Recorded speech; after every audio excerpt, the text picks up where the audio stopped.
Hi friends, ಎಲ್ಲರಿಗೂ ನಮಸ್ಕಾರ. Creative ಕಾವ್ಯ YouTube ಚಾನಲ್ಗೆ ಸ್ವಾಗತ.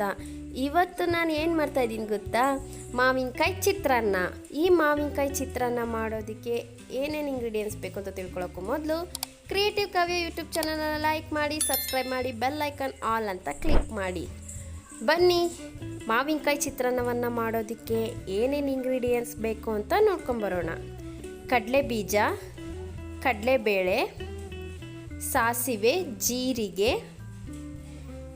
ಅರಿಶಿಣ, ರುಚಿಗೆ ತಕ್ಕಷ್ಟು ಉಪ್ಪು, ಎಣ್ಣೆ, ಹಸಿರು ಮೆಣಸಿನ್ಕಾಯಿ, ಜಜ್ಜಿಟ್ಕೊಂಡಿರೋಂತಹ ಬೆಳ್ಳುಳ್ಳಿ, ಈರುಳ್ಳಿ, ಕರಿಬೇವಿನ ಸೊಪ್ಪು, ತುರಿದಿಟ್ಕೊಂಡಿರುವಂತಹ ಮಾವಿನಕಾಯಿ. ಈಗ ನಾನು ಒಂದು ಬಾಣಲಿಯನ್ನು ಇಟ್ಟು ಆ ಬಾಣಲಿಗೆ ಎಣ್ಣೆಯನ್ನು ಹಾಕ್ತಾ ಇದ್ದೀನಿ. ಎಣ್ಣೆ ಹಾಕಿ ಅದು ಕಾದ ನಂತರ ನಾನು ಅದಕ್ಕೆ ಸಾಸಿವೆ, ಜೀರಿಗೆ, ಕಡಲೆ ಬೀಜ, ಕಡಲೆಬೇಳೆ ಇಷ್ಟನ್ನು ಹಾಕಿ ಚೆನ್ನಾಗಿ ಫ್ರೈ ಮಾಡ್ಕೊತೀನಿ. ಫುಲ್ಲು ಕ್ರಿಸ್ಪಿ ಆಗೋವರೆಗೂ ಚೆನ್ನಾಗಿ ಫ್ರೈ ಮಾಡ್ಕೊಳ್ಳಿ.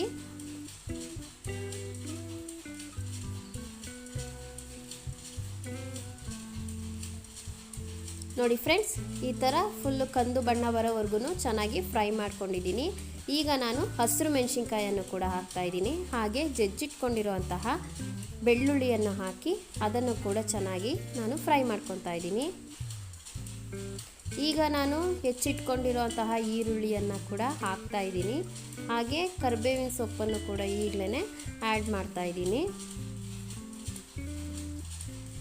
ನೋಡಿ ಫ್ರೆಂಡ್ಸ್, ಈಗ ಚೆನ್ನಾಗಿ ಫ್ರೈ ಮಾಡ್ಕೊಳ್ಳಿ.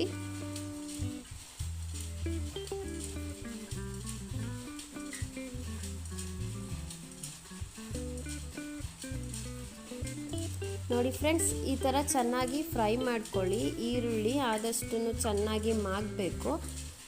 ಎಣ್ಣೆಲಿ ಚೆನ್ನಾಗಿ ಬಾಡಿಸ್ಕೊಳ್ಳಿ. ಈಗ ನಾನು ಅರಿಶಿಣವನ್ನು ಹಾಕ್ತಾ ಇದ್ದೀನಿ. ಹಾಕಿ ಚೆನ್ನಾಗಿ ಫ್ರೈ ಮಾಡ್ಕೊತೀನಿ ಫ್ರೆಂಡ್ಸ್.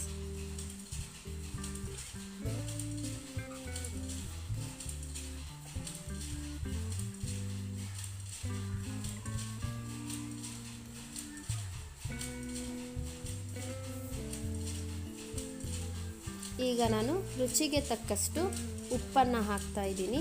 ಉಪ್ಪನ್ನು ಹಾಕಿ ಚೆನ್ನಾಗಿ ಫ್ರೈ ಮಾಡ್ಕೊತೀನಿ ಫ್ರೆಂಡ್ಸ್. ಉಪ್ಪು ಹಾಕಿದ್ರೆ ಈರುಳ್ಳಿ ಬೇಗನೆ ಮಾಗುತ್ತೆ, ಚೆನ್ನಾಗಿ ಫ್ರೈ ಆಗುತ್ತೆ.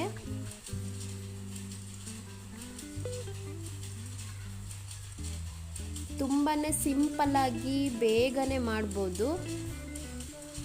ಅದು ಏನಂದರೆ ಮಾವಿನಕಾಯಿ ಸೀಸನ್ನಲ್ಲೇ ಈ ಥರ ಒಮ್ಮೆ ಟ್ರೈ ಮಾಡಿ ನೋಡಿ, ತುಂಬಾ ಚೆನ್ನಾಗಿರುತ್ತೆ. ನೋಡಿ ಫ್ರೆಂಡ್ಸ್, ಈಗ ತುರಿದಿಟ್ಕೊಂಡಿರೋಂತಹ ಮಾವಿನಕಾಯಿ, ಒಂದು ಮಾವಿನಕಾಯಿ ಪೂರ ತುರಿದಿಟ್ಕೊಂಡಿದ್ದೀನಿ. ಅದನ್ನು ನಾನೀಗ ಹಾಕಿ ಚೆನ್ನಾಗಿ ಫ್ರೈ ಮಾಡ್ಕೊತೀನಿ.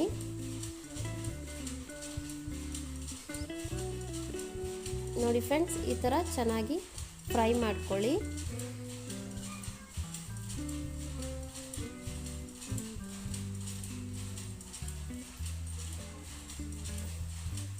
ಈಗ ನಾನು ಅನ್ನನ ಮಾಡಿ ಇಟ್ಕೊಂಡಿದ್ದೀನಿ.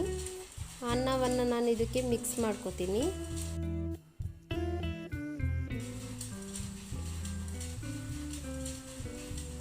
ನೋಡಿ ಫ್ರೆಂಡ್ಸ್, ಈಗ ಚೆನ್ನಾಗಿ ಬೆಂದಿದೆ. ಹಸಿ ಇದ್ದರೆ ಸ್ವಲ್ಪ ಹುಳಿ ಬರುತ್ತೆ, ಆದ್ದರಿಂದ ಚೆನ್ನಾಗಿ ಬೇಯಿಸ್ಕೊಳ್ಳಿ. ನೋಡಿ ಫ್ರೆಂಡ್ಸ್, ನಾನು ಅನ್ನ ರೆಡಿ ಮಾಡಿ ಇಟ್ಕೊಂಡಿದ್ದೆ.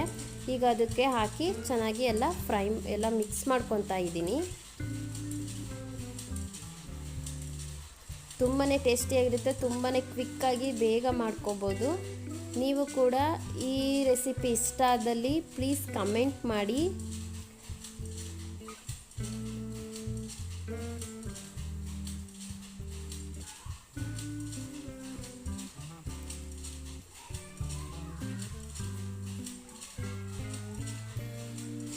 ಈ ವಿಡಿಯೋ ಇಷ್ಟ ಆದಲ್ಲಿ ಪ್ಲೀಸ್ ಕಮೆಂಟ್ ಮಾಡಿ, ಲೈಕ್ ಮಾಡಿ, ಶೇರ್ ಮಾಡಿ. ಎಲ್ಲರಿಗೂ ಧನ್ಯವಾದ.